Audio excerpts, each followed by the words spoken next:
بسم اللہ الرحمن الرحیم۔ السلام علیکم ناظرین۔ Model customs collectorate enforcement and compliance Multan anti smuggling team Faisalabad کی اسمگلنگ کے خلاف کریک ڈاؤن کی شاندار کارروائیوں کا سلسلہ جاری ہے۔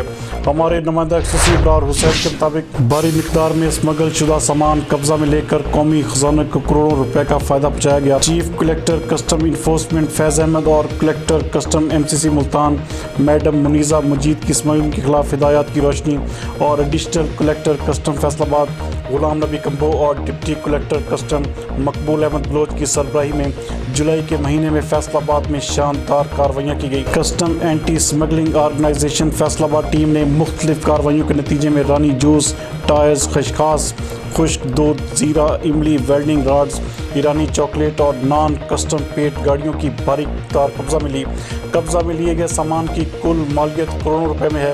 ایڈیشنل کلیکٹر کسٹم فیصل آباد غلام نبی کمبو اور deputy collector custom Maqbool Ahmed Baloch نے custom anti smuggling organization Faisalabad team کی کاوشوں کو سراہا ہے۔